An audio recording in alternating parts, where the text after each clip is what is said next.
There is a set of 6 physical tests you can perform in a few minutes, with nothing more complex than a chair, a wall, a stretch of floor, and your own body weight. And those 6 tests will tell you more about how well your machine is still operating after 70 than almost any casual description of how you feel. Because aging is not mainly a number, it is a decline in reserve, a decline in spare capacity. The pump still pumps, the joints still move, the nerves still fire, but the safety margin gets thinner, torque drops. Balance sensors get noisier, reaction time lengthens, recovery slows, and the body can hide that loss for years, until one day the system misses a step, fails to clear a stair, cannot rise from the floor, cannot catch itself, cannot recover. That is how independence disappears. Not all at once. Through the collapse of small physical capacities, people stopped measuring. The useful thing is that these capacities are measurable, directly, mechanically. You do not need optimism. You do not need motivation. You need output. You need to know whether your legs still produce force, whether your balance loop still corrects error fast enough, whether your cardiovascular pump still responds under load, whether your grip still transfers force into the world, whether your gait still has enough speed to carry you across a street before the signal changes, and whether the entire system can still get down to the ground and back up again. These are not gym tricks. They are system diagnostics, a torque test, a sensor test, a transmission test, a power reserve test, a stability test, a full body integration test. If your body still passes these 6, you are stronger than most people your age. Start with the simplest. Sit near the front edge of a firm chair, cross your arms over your chest, stand up fully, then sit down fully, and repeat that cycle as many times as you can in 30 seconds without using your hands. Count every complete stand. This is the first test, the chair rise test. It looks almost trivial. It is not. Each repetition is a controlled burst of force from the quadriceps, glutes, trunk, and ankle stabilizers. It is also a timing test. Your nervous system has to recruit motor units in the right sequence, generate enough torque to move your center of mass forward and upward, then break the descent on the way back down. If you can reach 12 or more clean repetitions after 70, the engine in the lower body is still producing respectable output. If you are under 8, the reserve is getting thin. That matters because the lower body is not just a movement system. It is your anti-fall system. It is the actuator that gets you off the toilet, out of bed, out of a low chair, off the sidewalk, away from the ground. When people lose this capacity, they do not merely get weaker, their world gets smaller. They begin choosing environments based on whether a chair has arms. That is not preference, that is mechanical compensation. And here is what that test is really detecting. After 70, muscle fibers shrink, especially the fast-twitch fibers that generate rapid force. Those are the fibers you need when the body has to respond now, not eventually. Standing from a chair is a daily expression of power, not just strength. Power is force delivered quickly. That distinction matters. A person may still walk around the house and still be quietly losing the ability to generate enough rapid force to save themselves from a stumble. The chair rise test exposes that. It tells you whether the legs are still a motor or whether they are turning into passive supports. If you pass it easily, the lower chassis still has torque. The second test is gait speed. Mark out 4 meters on a flat surface. Stand tall. Walk the distance at your normal brisk pace, not a stroll, not a sprint, just the pace you would use if you intended to arrive somewhere. Time it. If you cover 4 meters in about 4 seconds, you are moving at roughly 1 meter per second. That is strong territory after 70. If you need more than 5 seconds, the signal is weaker. Gait speed may be the cleanest full system measure in all of aging, because walking is not just leg motion. It is the synchronization of multiple subsystems. The visual system scans ahead. The vestibular system detects head movement.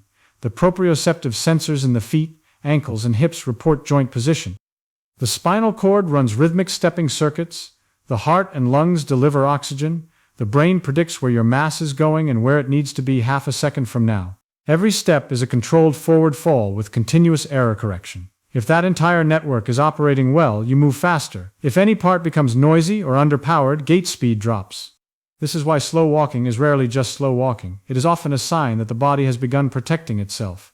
Shorter steps, longer double support time, less propulsion from the ankle, less hip extension, more caution, more braking.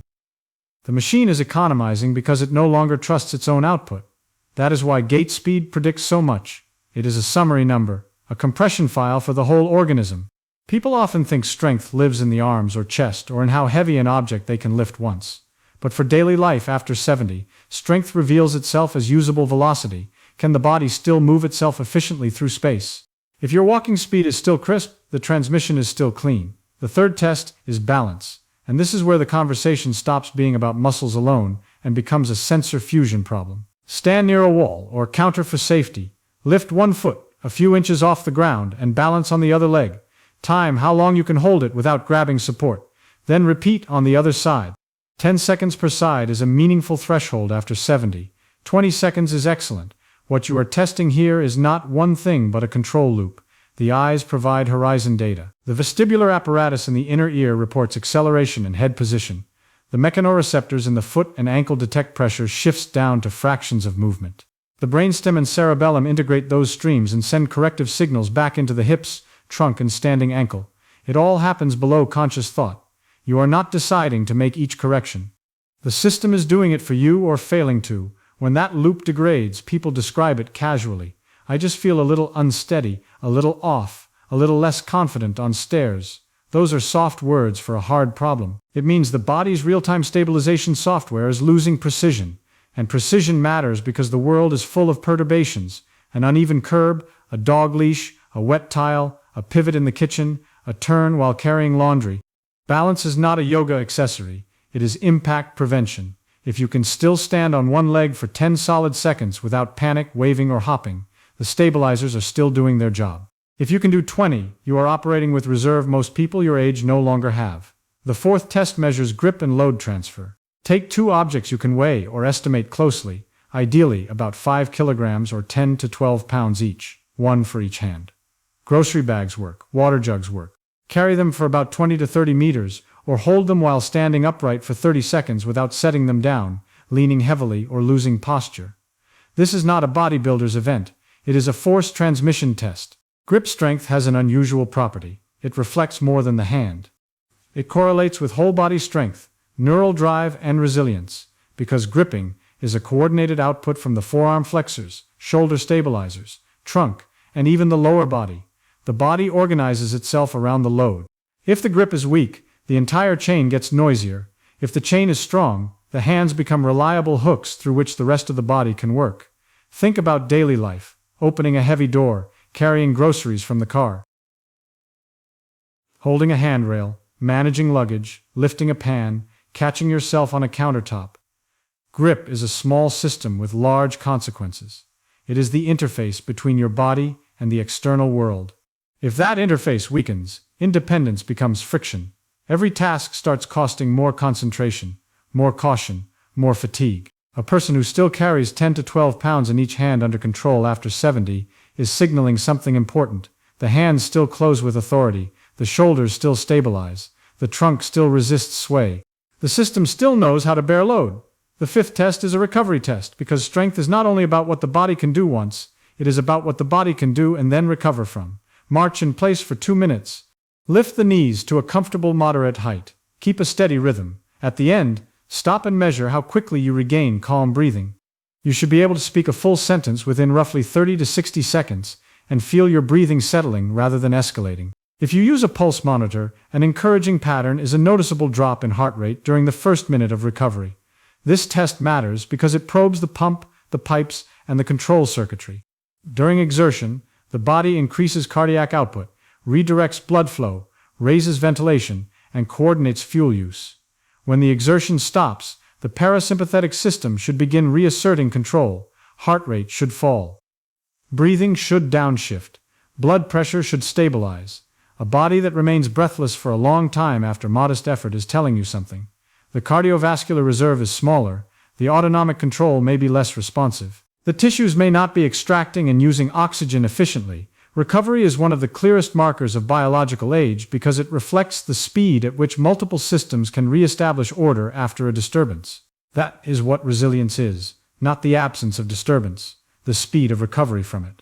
If you can put the body under a moderate 2-minute load and it settles itself quickly, that is not a small thing. The pump still has headroom. The sixth and final test is the most revealing, because it requires the entire structure to cooperate. Sit down on the floor under control, then stand back up. Do it only in a safe space, near support if needed, and do not force it through pain. The ideal is to get down and back up, without using your hands. Using one hand lightly is still very good. Needing both hands, furniture, or a prolonged sequence of compensations means the system is working, but the reserve is narrowing.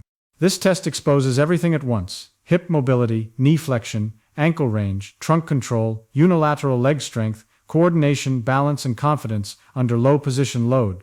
When people can no longer get down to the floor and back up, they lose more than a movement pattern. They lose options. They stop gardening. They stop playing on the floor with grandchildren. They become vulnerable to a single event that should not be catastrophic, ending up on the ground. This is why the floor rise test is so powerful. Gravity does not negotiate. When you are low to the ground, leverage gets worse, joint angles get sharper, and every weakness is magnified. There is no momentum to hide behind, no machine to assist you.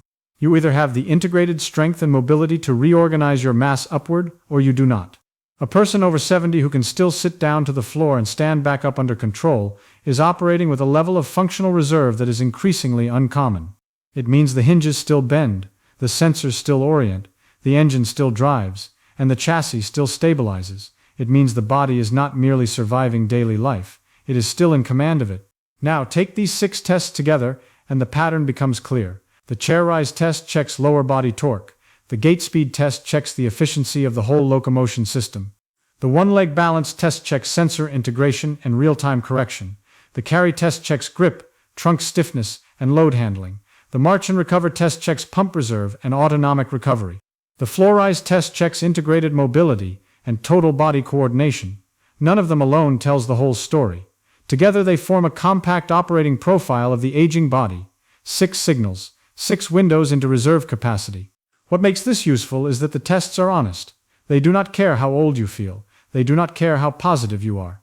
They do not care whether you think you are aging well. They measure what the system can still do.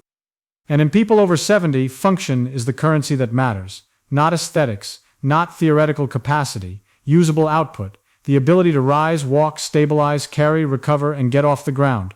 That is what independence is made of. Small physical abilities stacked together. Remove enough of them, and the life narrows. Maintain them, and the life stays open. There is also a deeper point here. Most people think decline arrives as disease. Sometimes it does. But far more often it arrives as a quiet reduction in margins. 5% less force, 10% less speed, a little less ankle motion, a little more sway, a little longer to recover. The person still functions until the day an extra demand appears, and there is no reserve left to meet it. That is why these tests matter before crisis. They reveal the shrinking margin while there is still time to expand it again. Because these capacities are trainable.